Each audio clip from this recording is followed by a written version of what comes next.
Connecting Bangladesh অনুষ্ঠানে আপনাদের সকলকে স্বাগত জানাচ্ছি। তথ্য প্রযুক্তি ব্যবহার করে বাংলাদেশের প্রত্যন্ত এলাকায় চলে যাই এই অনুষ্ঠানের মাধ্যমে। নিয়মিত যারা দেখেন তাদের প্রায় মুখস্থ হয়ে গেছে এই অনুষ্ঠানটির ধরনটি কেমন। আমাদের সঙ্গে একজন বিশেষজ্ঞ চিকিৎসক থাকেন স্টুডিওতে। তিনি আসলে এই প্রত্যন্ত এলাকার মায়েদের সঙ্গে কথা বলেন, তাদের সমস্যার কথা শুনেন, তাদেরকে প্রেসক্রিপশন দেন এবং কেউ একজন থাকেন আমাদের সঙ্গে যিনি আমাদের এই অনুষ্ঠানটি পুরোটা পরিচালনা করতে সহযোগিতা করে। আমি স্টুডিওর পার্টে, আর ওইদিকে আরও একজন আছেন। আজকে আমরা যাচ্ছি তানোর উপজেলার সরঞ্জাই ইউনিয়নের সরকারপাড়া গ্রামে, রাজশাহীতে।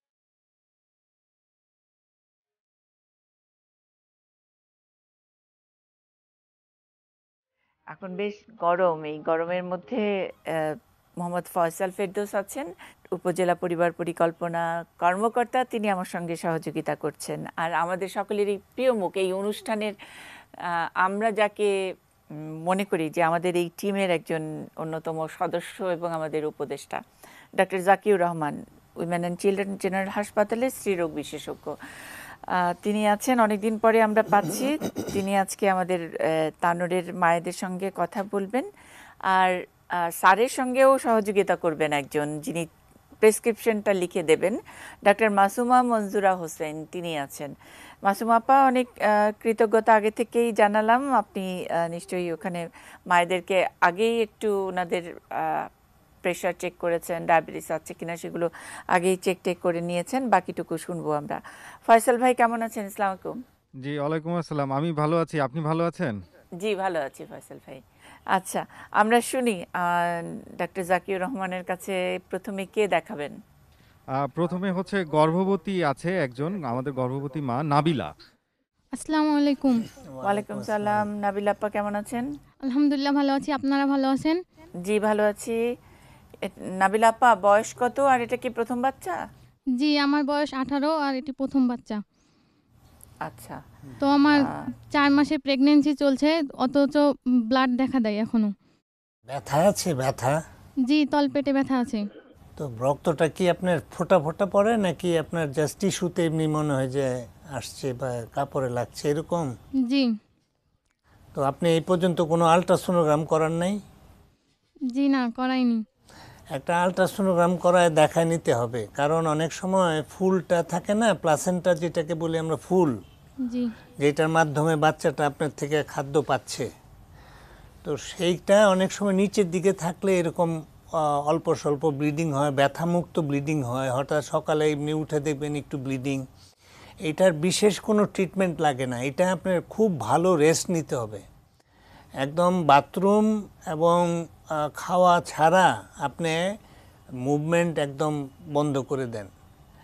এটা গেলো 1 নাম্বার। 2 নাম্বার হলো, যদি টয়লেট নিচে থাকে, আপনার কমোড না থাকে, তাইলে একটা এমনি অর্থোপেডিক যে চেয়ার যেগুলিতে পঙ্গুরা ওই যে আপনার ওই যে চেয়ার ইউজ করে না বাথরুমের জন্য, এই প্রেগনেন্সি অবস্থাটার সময় এই চেয়ারটা একটু ব্যবহার করবেন। এটা বেশি দাম না, আপনি ওই একটু রাজশাহী মেডিকেল টেডিকেলের ওই দিকের থেকে এটা কিনতে পাবেন, বুঝতে পারছেন?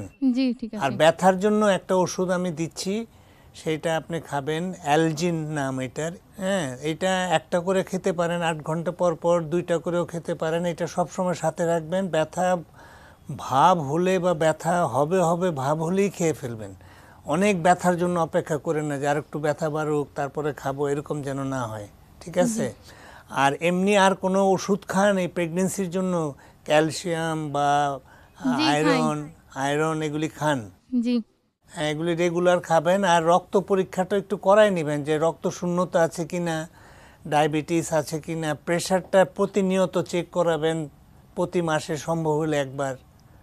জি, আচ্ছা। আর অবশ্যই একটা ডাক্তার দেখাবেন। আর রক্তটা যদি দেখেন যে আপনার কোনোভাবে বন্ধ হচ্ছে না, তখন একটা ডাক্তার দেখানো উচিত। এবং একটা ওষুধ আমি এমনি দিয়ে রাখছি, ওষুধটার নাম হচ্ছে ট্র্যাক্সিল 500 মিলিগ্রাম, 2 বেলা বা 3 বেলা করে 1 দিন 2 দিন খেয়ে দেখতে পারেন যে ব্লিডিংটা বন্ধ হয় কিনা। জি কিন্তু মূল ট্রিটমেন্টে কিন্তু রেস্ট। আর যদি আলট্রাসোনোগ্রামে চলে আসে যে আপনার ফুলটা নিচের দিকে আছে, তাইলে আরও সচেতন হতে হবে আপনার, এবং অবশ্যই একটা বড় হাসপাতালে ডেলিভারি করাবেন। অনেক রক্তক্ষরণ হয় ডেলিভারিতে, বুঝতে পারছেন?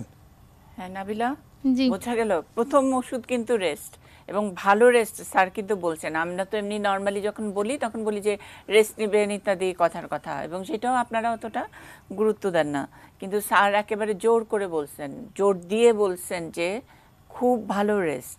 তার মানে ওই বাথরুমে যাওয়া, খাওয়া, ওটুকু বাদে গোসল, এইগুলোর বাদে আপনি একেবারে বেড রেস্টে থাকবেন। জি আসসালামু আলাইকুম। ওয়ালাইকুম আসসালাম। জি। এবারে কিশোরীদের মধ্যে থেকে একজন কথা বলবে, তার নাম হচ্ছে জবা। তো যাবার কি সমস্যা হলো?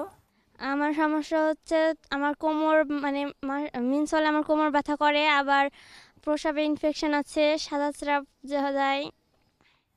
এত কিছু কিভাবে হলো? হুম, জানি আপনি না তো। কি রোজা থাকেন? রোজা থাকেন এখন? রোজা থাকি, আবার আম্মু থাকতে দেয় না।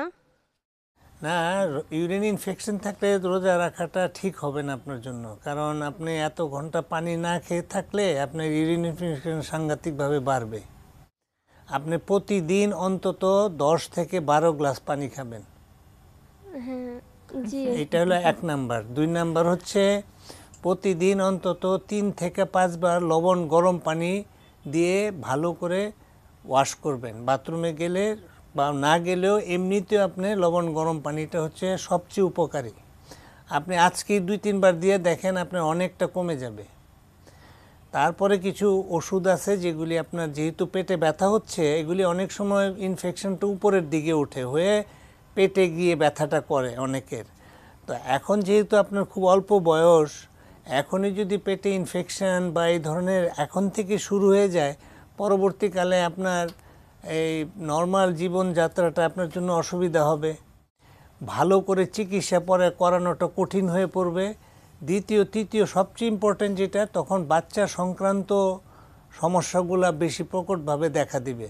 তো এর জন্য আপনি এখনই খুব সচেতন হন, খুব ভালোভাবে লবণ গরম পানি ব্যবহার করবেন, আর পানিটা পর্যাপ্ত খাবেন। কিছু ওষুধ আছে যেগুলি এখন খেয়ে দেখতে পারেন যে আপনার ওই পেটে ব্যথা এবং স্রাবটা কমে কিনা।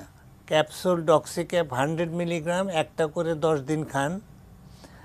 আর একটা ওষুধ আছে অ্যামোডিস 400 মিলিগ্রাম, এটা 2 বেলা করে 5 দিন খান। সাথে একটা গ্যাসের ওষুধ খাবেন, আর ব্যথার জন্য ওই অ্যালজিনটাই খাবেন। আপনার ব্যথাটা যেমনই হোক, ওই অ্যালজিনটা খেলে আপনার ওই রকম ব্যথার ওষুধ না, বাট আপনি যে কামড়ায় ধরে পিছনে যে স্প্যাজম হয় সেইটা সারবে। কিন্তু আপনার খুব সচেতন থাকতে হবে এখন থেকে। জি ঠিক আছে। জি আমি জবাকে স্যার যেই পরামর্শটা দিয়েছেন যে লবণ গরম পানির থেরাপি, যে এটা মানে আমি আমি বলি যে ডক্টর জাকিউর রহমানের ক্যাম্পেইন এটা, এবং তার সঙ্গে সঙ্গে কিন্তু অন্য চিকিৎসকেরাও যখন থাকে তারপরে আমি আগ বাড়াই কথাটা বলি। আর স্যার বলছেন যে খুব ভালো গরম পানি, লবণ গরম পানি, যখন নাকি খুব ভালো বলি তখন আপনারা খুব বেশি মানে টকবগা গরম পানি নিয়ে আবার একটা অ্যাক্সিডেন্ট, আরামদায়ক গরম পানি। ওই যে হালকা কুসুম কুসুম গরম পানি, ওটা তো কি বুঝায় বলতে হবে? অনেকে বুঝায় না বলে কিন্তু অনেক উল্টাপাল্টা করে, হ্যাঁ, পরে আমাদের দোষ হবে। তো এটা হালকা মানে কুসুম কুসুম গরম পানি, এটা নিজেরই আরাম লাগবে। আপনি বুঝতে পারবেন যে একটু গরম, হালকা গরম থাকলে ওটা আপনি পানিটা নিতে আপনার ভালো লাগে।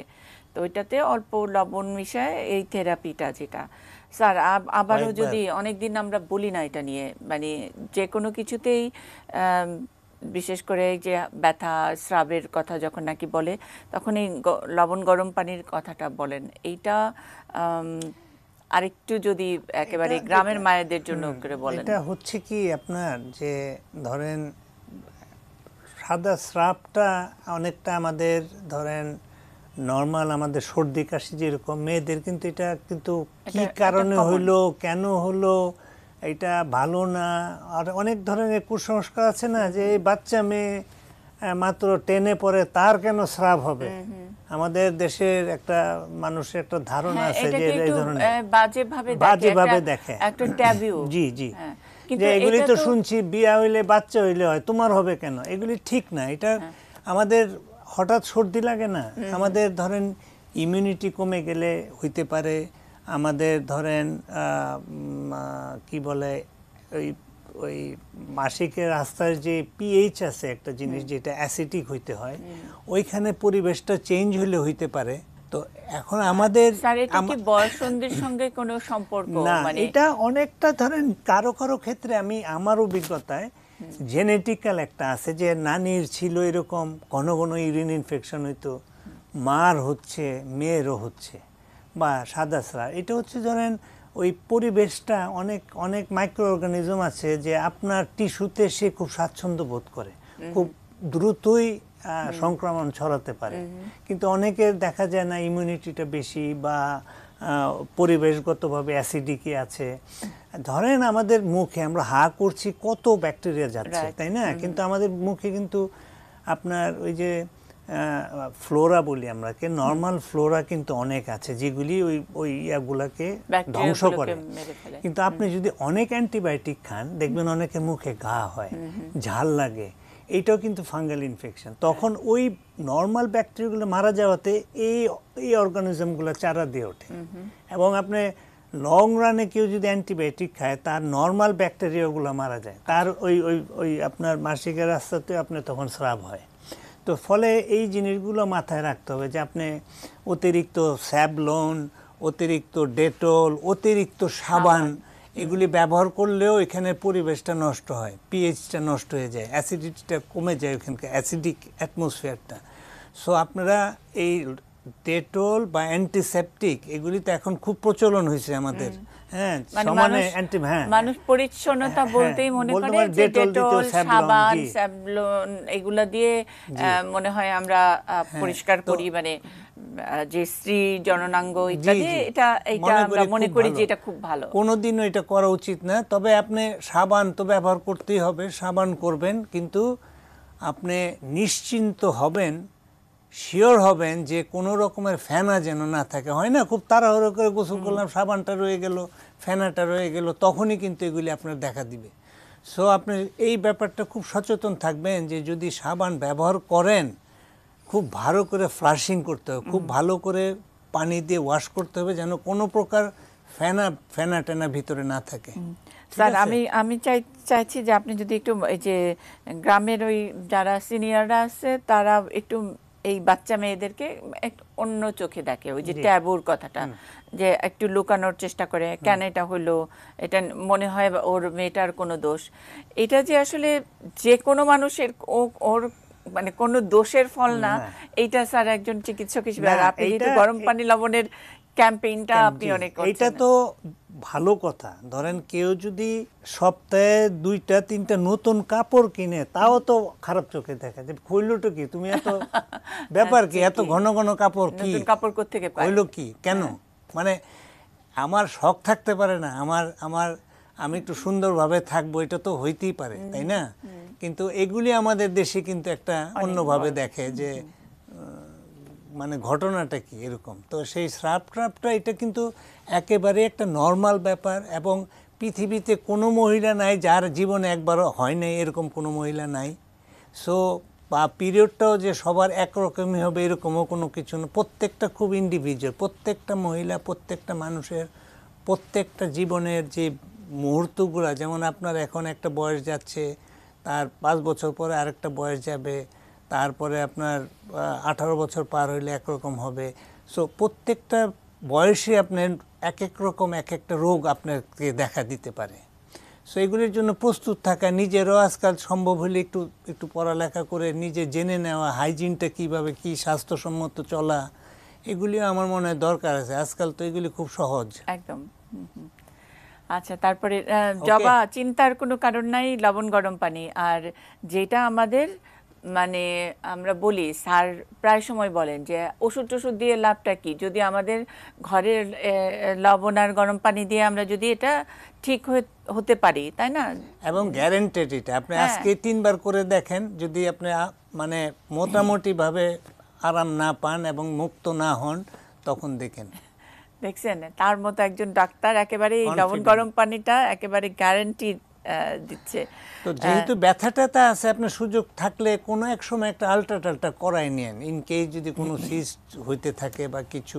ফয়সাল ভাই, আমরা পরের পেশেন্টকে ডাকি আর একটু এই ফাঁকে বলে নেই, জবার যেই সমস্যা, সেই সমস্যাটা ধরে স্যার যেই পরামর্শটা দিলেন, বাংলাদেশের অন্যান্য এলাকায় যারা দেখছেন, অনেক সময় মায়েরা আমাদের এই কিশোরীদের উপরে একটু কেমন করে তাকান, বা পাড়াপড়শি শুনলে একটু ফিসফাস করতে থাকে। আসলে এটা একটা একেবারে ঘাম হওয়ার মতো স্বাভাবিক।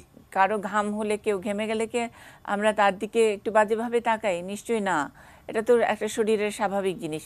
এটা যে কোনো বয়সের যে কোনো মেয়ের যে কোনো সময় এই সাদা স্রাবের ব্যাপারটা হতে পারে, কিন্তু পরিষ্কার পরিচ্ছন্নতা এবং যেমন করে স্যার বললেন যে আমরা লবণ গরম পানি যেটা খুব সহজে পাওয়া যায় বাংলাদেশে, সেটার যদি থেরাপিটা নেই, সেটা সাদা স্রাব হলেও না হলেও এটা কিন্তু মেয়েরা অন্যরকম আরাম একটু পায়। অ্যাড করতে চাই, সেটা হলো যখন 4-5 দিন ব্যবহার করার পরে মোটামুটি খুব আরাম পেয়ে যায়, এইটার থেকে এটাকে বন্ধ করে দেওয়া হয়।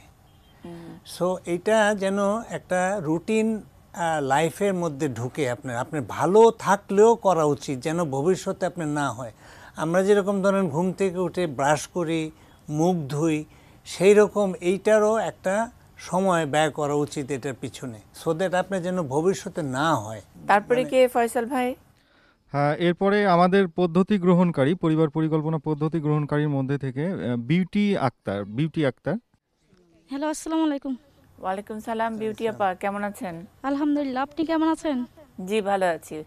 বলেন। আমার সমস্যা হচ্ছে 2 ঘাড় সবসময় টানা ধরে ইনজেকশন করার জন্য, আর গোটা পিঠ সবসময় ব্যথা 2 সাইড, মানে বসে থাকলে কন করে আর খালি তীর পেয়ে যান মনে বলে, আর শুইলে আবার শুইতে পারি না, এত সমস্যা হয় আর এত কষ্ট, আর মেন্সটা আমার নিয়ম মতো হয় না। বিউটি আপা, যেটা বললেন ওই যে ফয়সাল ভাই পদ্ধতি গ্রহণকারী, কয়টা বাচ্চা, বয়স কত এবং কি পদ্ধতি নিয়েছেন সেটা একটু বলতে হবে। জি, আমার বাচ্চা হচ্ছে একটা 11 বছরের, আর একটা ছোট বাচ্চা আছে 5 বছর চলছে। কি পদ্ধতি নিচ্ছেন? আর এখন ইদানিং আমি বড়ি নিচ্ছি, সুখী বড়ি। ইনজেকশন কবে নিয়েছেন? কবে থেকে কত 6 মাস আগেই, মানে 6 মাস থেকে বদ্ধ রেখে এখন ইদানিং বড়ি খাচ্ছে, সুখী বড়ি। 3 মাস অন্তর অন্তর যে ইনজেকশনটা ওইটা নিতেন? জি। তো আপনি যে শোয়া টোয়া এগুলি যে বললেন, আপনার ওজনটা কত? ওজন অনেকই মনে হয়, অনেকই মনে 64 হবে।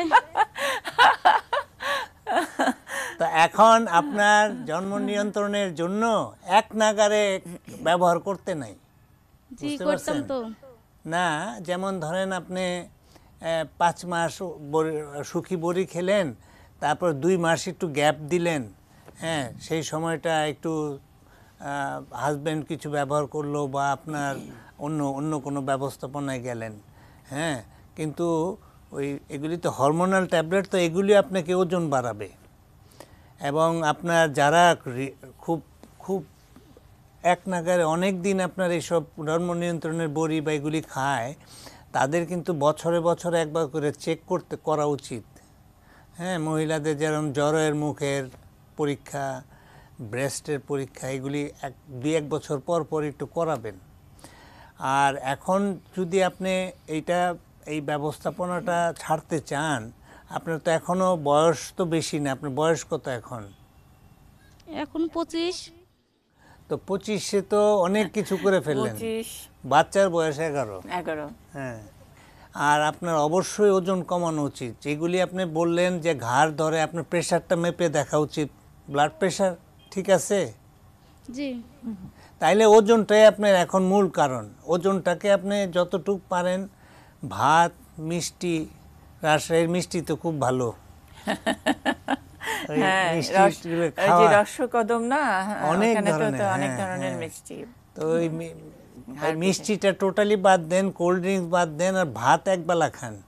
আর 30-40 মিনিট হাঁটার ব্যবস্থা করেন। এবং এই ব্যথা বেদনা ঘাড় এগুলি কিন্তু ওই যে মাজা পিছনে এগুলি সব ওজনের জন্য। আপনি সোজা শুইতেই পারেন না, তাইলে আর জীবনের কি রইল? একদম খুব কষ্ট কাজে হয় যদি যে। হ্যাঁ, তো তাইলে আপনি ওজনটা কমায় ফেলেন। ঠিক ঠিক আছে আছে? বিউটি আপা। জি। আচ্ছা, আমরা পরের পেশেন্ট দেখবো। স্যার, আমি এই যে অ্যাস্ট্রোজেন ক্ষতিকারক, এইটা স্যার সবার জন্য যদি আরেকবার একটু বলেন, মানে মানে কোনটার মধ্যে কি থাকে? আমাদের মহিলাদের ধরেন আমাদের ভয়ের কারণ দুইটা জায়গা, যে ইউটেরাসটা অ্যান্ড ব্রেস্ট। তো এইগুলার যে রিসেপ্টর আছে, যে এস্ট্রোজেনগুলোর যে এস্ট্রোজেনের ভূমিকাগুলো হচ্ছে যে এগুলি যে দীর্ঘদিন ইউজ করলে এগুলির চেঞ্জেস দেখা যায়, মানে ক্যান্সারের দিকে যেতে পারে। আচ্ছা। তো এর জন্য আপনার যারা কন্টিনিউয়াস পিল খায় বা এস্ট্রোজেনিক পিল যেগুলি খায়, এবং কিছু কিছু যেমন ধরেন সুকি টুকি, তারপরে নর্ডে 28, রোজেন, এগুলিতে কিন্তু এস্ট্রোজেনের পরিমাণটা কম্পারেটিভলি বেশি, মানে যদি অন্যান্য যেগুলি আজকাল যেসব আপনার লো ডোজ পিল আছে ওগুলির তুলনায়। তো সেই সব ক্ষেত্রে দেখা যায় যারা দীর্ঘদিনীয় তাদের এগুলির একটা সম্ভাবনা থাকে ক্যান্সার হওয়ার বা কিছু। এবং ধরেন একটা সার্টেন এজে তো মানুষের ধরেন 35 বছরের পরে তো এগুলি নর্মালি স্ক্রিনিং করানো উচিত, সবার বছর একবার অবশ্যই করানো উচিত। এবং যদি কোনো রকম কোনো সামান্য একটু সন্দেহ থাকে তাদের তখন 6 মাস পর পর দেখা উচিত, বা ওইটাকে কিভাবে ট্রিট করা যায় সেগুলি দেখা উচিত। এর জন্য আপনার যতদূর সম্ভব যে এগুলি যত কম লো ডোজে ইউজ করা যায়, যত কম ব্যবহার করা যায় সেগুলি শ্রেয়। এখন ধরেন অনেক ধরনের পদ্ধতি কিন্তু আছে, আপনার কপার টি আছে, তারপরে আপনার ইমপ্লান্ট আছে, তারপরে এগুলি ধরেন শ্যুট করার ব্যাপার আছে। যেমন ভদ্রমহিলা যেমন ইনজেকশন নিতেন, ইনজেকশন নিলে হয় কি অনেকের 3 মাস অন্তর অন্তর, তো এটা কিন্তু খুব কমফোর্টেবল একটা ব্যাপার, কিন্তু অনেকের দেখা যায় ওই স্পটিং হইতে থাকে। আচ্ছা, স্পটিং তো বিরক্ত হয়ে যায়, তখন আর ওইটা আপনি নিতে চায় না, মানে মাঝে মধ্যে একটু একটু ব্লিডিং হয়। দেখা দেয়। হ্যাঁ, তো এই জন্য অনেকের জন্য এটা সুইটেবল না। কিন্তু অনেকের আছে কিন্তু আপনার ওই সেট হয়ে গেছে, ওইভাবে আছে, ওইভাবে নিচ্ছে, যুগ যুগ ভরে নিচ্ছে।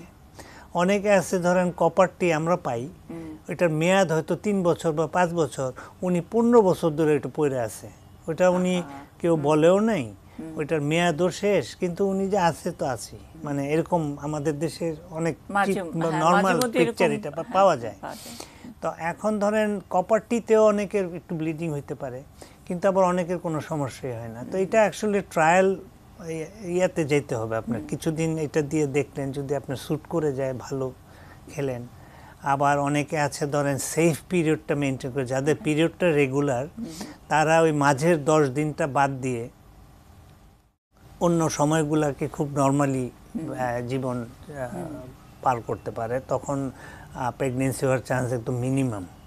তো এর জন্য যদি কেউ একটু আলোচনা করে নেয়, কনসাল্ট করে নেয়, এমনি জাস্ট খালি কিনলো আর খাইলো এরকম যেন না হয়। সব কিছুরই একটা পার্শ্ব প্রতিক্রিয়া আছে, এবং এই পিল টিলগুলার আপনার শুধু না আপনার এই যে মোটা করে তা না, ওজন বাড়ায় তা না, এটা কিছুটা ভবিষ্যতে লং রানে আপনার এইসব প্রি ক্যান্সারাস সিচুয়েশন ক্রিয়েট করে। স্পেশালি যাদের জেনেটিক্যালি হিস্ট্রি আছে, যে মার ছিল বা নানির ফুপুর ছিল এই ধরনের ক্যান্সার জাতীয় কিছু, তাদের এগুলি বর্জন করাই ভালো একেবারে যদি সম্ভব হয়। বুঝতে পারছেন? এই অসাধারণ। তারপরে কে আমরা ফয়সাল ভাই, এই বিউটি আপার পরামর্শর সঙ্গে সঙ্গে কিন্তু আমরা অনেক গুরুত্বপূর্ণ অনেক তথ্য জানলাম, এবং আমি জানি আমাদের এই অনুষ্ঠানটা সব বয়সের মানুষ খুব মনোযোগ দিয়ে দেখেন। কিছু কিছু ব্যাপারে আমরা অল্প জানি, আবার সেটাকে বিস্তারিত সহজভাবে জানার একটা কৌতূহল থাকে। আমি জানি ডক্টর জাকিউর রহমান এই অ্যাস্ট্রোজেন এটার ক্ষতিকারক দিক অনেক দিন ধরে যারা এই ধরনের জন্ম নিয়ন্ত্রণ পদ্ধতি ডাক্তারের পরামর্শ ছাড়া অনেকে যারা ব্যবহার করেন, তাদের কিছু কিছু ঝুঁকি থাকে, সেই ঝুঁকির ব্যাপারটা পরিষ্কার করলেন স্যার আমাদেরকে। তারপরে কাকে দেখবো আমরা? এরপরে একজন গর্ভবতী আলেয়া, উনি কথা বলবেন। আসসালামু আলাইকুম। ওয়ালাইকুম সালাম। আলে আপা, আপা কেমন আছেন? জি ভালো আছি আলেপা, আপনি কেমন আছেন? আলহামদুলিল্লাহ ভালো আছি। আচ্ছা, কয় মাসের গর্ভবতী? 6 মাস চলছে। বাচ্চা কি প্রথম এটা? না, দ্বিতীয়। দ্বিতীয় বাচ্চা। আপার বয়স কত? 26। 26। কয় বছর পরে এই বাচ্চা হইলো? 7 বছর পরে। 7 বছর পরে। স্যার তাহলে তো গ্যাপটা ঠিকই আছে। 6 মাস। কি সমস্যা? আমার হাত পা লেগে যায়, হাঁটতে পারি না, ভালো করে খাইতে পারি না, গ্যাস করে। কয়বার দেখাইছেন? মেলা কবার দেখাইছি, ভিজিট মানে আমাদের ওঠে না ডাক্তার আছে, ভিজিটার নেওয়া রেখে দেখাইছি। রাইট। আপনি কি কোনো টেস্ট করছেন? 6 মাসে যে কিছু টেস্ট করতে হয়? না, এখনো করিনি, তবে ঈদের পর যাব। হ্যাঁ, 6 মাসের সময় আমরা সাধারণত, কারণ দেখেন আমরা যদি একটা প্রেগনেন্সিকে 3 ভাগে ভাগ করি, 12 সপ্তাহ, তারপরে 6 মাস, তারপরে 9 মাস, এইভাবে, ঠিক আছে? 6 মাস থেকে কিন্তু অনেকগুলা রোগ হয় যেগুলি 6 মাস থেকে শুরু হয়। প্রেগনেন্সিতে ধরেন প্রেগনেন্সি দ্বারা যে ব্লাড প্রেশার বাড়ে, প্রেগনেন্সির জন্য যে ডায়াবেটিক হয়, এগুলি অন্যান্য কিছু অ্যানিমিয়া, এইসব জিনিসগুলো কিন্তু 6 মাস থেকে শুরু হয়। তো আমরা 6 মাসের সময়টাকে খুব গুরুত্ব দিয়ে দেখি এবং 6 মাস থেকে কিছু বেসিক মানে মূল কিছু দিক আপনার চেক করা উচিত। 1 নাম্বার হচ্ছে রক্ত শূন্যতা আছে কি না, রক্তে চিনির পরিমাণটা কি, একটা ইউরিন দেখা, আর একটা আলট্রাসোনোগ্রাম করে দেখা যে 6 মাসে যতটুকু বাড়া উচিত ততটুকু বাড়লো কি না, বা পানিটা ঠিক আছে কি না, বাচ্চার ওজন যেরকম হওয়া উচিত সেরকম হচ্ছে কি না, হাত পা অন্যান্য সব কিছু ঠিক আছে কি না। কারণ হলো 6 মাসের আগে হলে বা 6 মাস পর্যন্ত আমরা কিন্তু একটা বাচ্চাকে আপনার সহজেই যদি প্রয়োজন হয় একটা ব্যবস্থাপনায় যাওয়া যেতে পারে, কিন্তু পরে বাচ্চা আর একটু বড় হয়ে গেলে তখন আর এগুলি করা সম্ভব না। আর আপনি যদি দীর্ঘদিন প্রেশার এবং ডায়াবেটিক এগুলি ধরতে পারলেনই না, জানেনই না, মাপেনই নাই, তো আপনার বাচ্চার কিন্তু অনেক বড় বড় ক্ষতি হবে। বাচ্চাটা বড় হবে না, বাচ্চার জন্মগত ডিফেক্ট দেখা দিবে। তো এখন একটা সুস্থ বাচ্চার জন্য আপনার এটা কয়েক মাসেরই তো ব্যাপার, প্রতি মাসে অবশ্যই ডাক্তারের কাছে যাবেন। এবং আপনি কি ক্যালসিয়াম বা এগুলি ট্যাবলেট খাচ্ছেন? হ্যাঁ, এগুলো খাচ্ছি। খাচ্ছেন? হ্যাঁ। আপনার মূল সমস্যাটা গ্যাসের, আপনি কি খাওয়ার মাঝে পানি খান? হ্যাঁ, খাই তো। না, খাওয়ার মাঝে পানিটা বাদ দিতে হবে। মানে যখন নাকি ভাত খান বা অন্য খাবার খান, বারবার করে পানি খাইতে মানে ঝাল লাগে অথবা উচিত না। আপনি খাবেন পানিটা, ভাত খাওয়া শেষ হলে তার 10-15 মিনিট পরে পানি খাবেন। গ্যাসটাই হইলো আপনি যদি খাওয়ার মাঝে পানি খান। এটা 1 নাম্বার। 2 নাম্বার হলো আপনি যে কোনো একটা গ্যাসের ওষুধ আপনি খেতে পারেন খাওয়ার আধা ঘন্টা আগে ইচ্ছা করলে, অথবা তরল পাওয়া যায় সাদা, ওই যে অ্যান্টাসিড জাতীয়, সেইটাও আপনি 2 চামচ করে খেতে পারেন। কিন্তু আসল কথা হচ্ছে আপনার দৈনন্দিন জীবনে আপনি কি খাচ্ছেন, প্রতিদিন আপনি কি নিয়ম মাফিক চলছেন। খুব গরম খাবার খেতে নাই, খাওয়ার মাঝে পানি খেতে নাই, ভাজা পোড়া খেতে নাই, এই জিনিসগুলো খুব লক্ষ্য করবেন কয়েকটা মাসই, তো তারপরে তো আপনার ঠিক হয়ে যাবে। আর নিজের আপনার বের করতে হবে যে আসলে আমার কোন খাবারটা খেলে আমার গ্যাস হয়। এটা কিন্তু অনেকটা ইন্ডিভিজুয়াল, প্রতিটা মানুষের কিন্তু কিছু খাওয়ার প্রতি আসক্তি আছে, আবার খেলে অ্যাসিডিটি হয়, খারাপ লাগে, তো সেগুলি নিজে বের করবেন। প্রেগনেন্সিটা হয়েছে একটা, তো এটা তো একটা নর্মাল ব্যাপার, এটা তো আপনি তো রুগী না। তো এই কারণে আপনি চেষ্টা করবেন যে কিভাবে প্রকৃতির সাথে মিলে আপনি জিনিসটাকে সলভ করতে পারেন। যত কম ওষুধ খাওয়া যায়, যত নিয়ম মাফিক চলা যায় এরকম। আর এখন থেকে একটু বাঁকা থুয়ে শুবেন, যখন রেস্ট নেবেন তাইলে ধরেন একটু আপনি আরাম অনুভব করবেন, পায়ে পানি টানি কম আসবে ইত্যাদি। কিন্তু আপনাকে খেতে হবে, পানি পর্যাপ্ত খেতে হবে, অল্প অল্প ঘন ঘন খাবেন, যাই খান অল্প খান, ঘন ঘন খান, একবারই খেতে হবে এমন কোনো ব্যাপার না। বুঝতে পারছেন? হ্যাঁ, বুঝতে আর পারছি। টেস্টগুলো করে ফেলেন, আর আয়রন আর ক্যালসিয়ামটা একদম শেষ অবধি খাবেন। আচ্ছা, ঠিক আছে। ওকে, আচ্ছা আলেপা, ভালো থাকেন। আসসালামু আলাইকুম। ওয়ালাইকুম আসসালাম।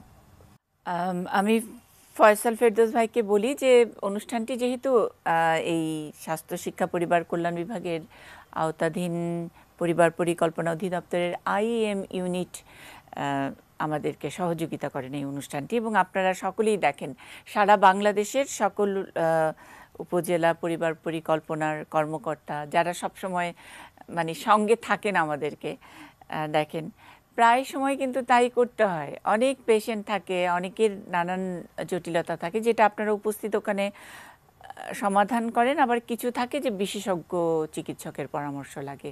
তো আমরা জাকিউর রহমানের মতন একজন বিশেষজ্ঞ চিকিৎসকের কাছ থেকে অনেক কিছু শিখছি, আপনারা চিকিৎসকেরা শিখছেন, ডক্টর মাসুমা মঞ্জুরা হোসেন আছেন, FWV FWA যারা আছেন তারা আছেন, পরিবার পরিকল্পনা কর্মকর্তারাও অনেক কিছু কাজ করতে করতে অনেক কিছু জেনে গেছেন। তাদের জন্যও আমার মনে হয় এটা একটু অন্যরকম অনুষ্ঠান। মনে করেন যে এই যে ধাত্রীরা যারা আছেন ওইখানে নর্মাল ডেলিভারি যারা রেগুলার বেসিসে করায়, ওনাদের তো ট্রেনিং দেওয়া হয়েছেই, একদম। তারপরেও একটা অনুষ্ঠান হতে পারে যে ওনাদের কোথায় কোথায় সমস্যাগুলো হচ্ছে, ওনাদের সঙ্গে একটা ইন্টারঅ্যাকশনের একটা অনুষ্ঠান হতে পারে, এবং ওই কিছু রোগী থাকতে পারে যাদের সমস্যাগুলি ওনাদেরকে বলল, ওনাদের কথা আমরা শুনলাম, আমরা কি অ্যাড করতে পারি, বা প্রতিটা ডেলিভারির প্রসেসটার সময় মডার্ন এখন বর্তমান ভবিষ্যতে কি কি উন্নতি করা যায় ওই জায়গাগুলোতে কোনো কিছু এক্সট্রা ইউজ না করে। যেমন ধরেন এই যে বাচ্চাটা হওয়ার পরে যে আমরা প্লাসেন্টাটা যে ইয়েটা আমরা কিন্তু বোঝার আগেই কিন্তু এটা নিয়ে টানাটানি শুরু করি, এটা কিন্তু একটা খুব কমন জিনিস। নিয়মটা হচ্ছে যে আপনি যে ক্ল্যাম্প করলেন, করে যে বাচ্চাটা আলাদা করলেন, আপনি আর কোনো টাচ করতে নেই, মাকে একটু রেস্ট দেন, রিলিফ করান। দূরের থেকে দেখলে আপনি বুঝবেন যে প্লাসেন্টাটা সেপারেট, ওইটা কিন্তু নিজের থেকে সেপারেটেড হয়। 3-4টা জিনিস আছে আপনি দূরের থেকে দেখলে বুঝতে পারবেন যে এটা কি সেপারেটেড হলো কি হলো না। সেপারেট হওয়ার আগে যদি আপনি খালি একবার টান দিচ্ছেন স্প্যাজম হয়ে যাবে, এটা অনেক সময় নেবে, অথবা ওই ম্যানুয়ালি অনেকে ধরেন ওইসব জায়গাতে হয়তো অ্যানেস্থেসিয়াও করে না, ওই অবস্থা কি পেইনফুল আপনি চিন্তা করেন। হ্যাঁ, এই টোটাল জিনিসটা আপনার একটা আলোচনা হইতে পারে যে অসাধারণ।